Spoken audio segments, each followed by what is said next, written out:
हम बात करने वाले हैं चंद्र ग्रहण को लेकर। चंद्र ग्रहण कब लग रहा है, इस चंद्र ग्रहण से हमारे जीवन पर किस तरह का प्रभाव पड़ेगा, किस राशि पर चंद्र ग्रहण का क्या प्रभाव पड़ेगा, और ये चंद्र ग्रहण हमारे जीवन में क्या कोई बदलाव लेकर आ रहा है या कोई अच्छा संकेत लेकर आ रहा है, इन सब पर हम बात करेंगे। हमारे साथ इन सब सवालों के जवाब देने के लिए, हमारे तमाम प्रश्नों के उत्तर देने के लिए हमारी खास मेहमान जानी मानी एस्ट्रोलॉजर जीतू जी जुड़ी हुई हैं।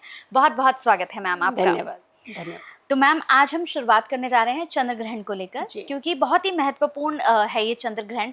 और मैं चाहूंगी कि आप ये बताएं कि चंद्र ग्रहण जो है ये किस तारीख को लग रहा है और इस चंद्र ग्रहण से हमारे जीवन पर क्या कुछ प्रभाव पड़ने वाला है। जी, देखिए, चंद्र ग्रहण जो होता है कि मतलब एक है तो ऑर्बिट की घटना, खगोलीय घटना है, बट हम इसे नज़रअंदाज नहीं कर सकते हैं, क्योंकि कोई भी ग्रह जो पीड़ित तो होता है, जब पीड़ा अवस्था में आता है तो वो अपना प्रभाव जो है वो नेगेटिव ही डालता है, वो पॉजिटिव नहीं डालता है।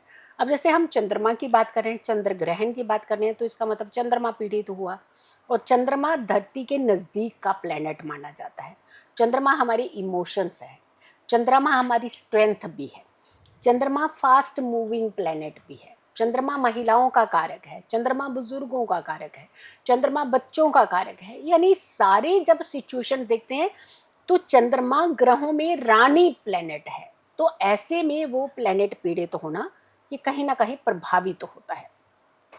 7 तारीख से पितृपक्ष हमारा स्टार्ट हो रहा है, और पूर्णिमा तिथि से पहला जो हम प्रथमा तिथि से पहले का श्राद्ध होता है तो वो मनाते हैं हम, और उस दिन चंद्रमा पीड़ित तो होना तो ये कहीं ना कहीं अच्छे संकेत नहीं दे रहा है। कुंभ राशि में सबसे पहले तो ये ग्रहण जो है वो लगेगा। दूसरा, भाद्रपद का महीना भी चल रहा है।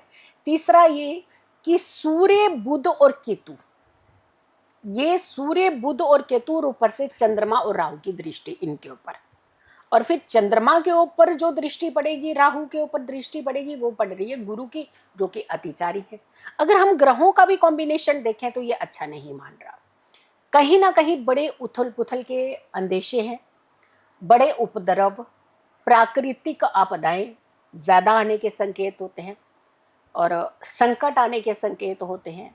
यानी ये योग जो है, संयोग जो है, समसप्तक योग जो है, ये अच्छा योग नहीं माना जा रहा है।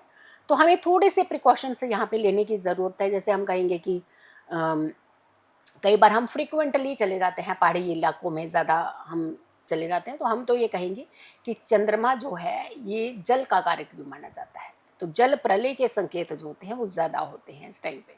तो यहाँ पे हमें थोड़ा सा प्रिकॉशंस लेने चाहिए। और ये 7 तारीख की तारीख है सितंबर की, और 8 तारीख के मध्य रात्रि यानी सुबह तक ही मान के चलिए कि ये रहेगा।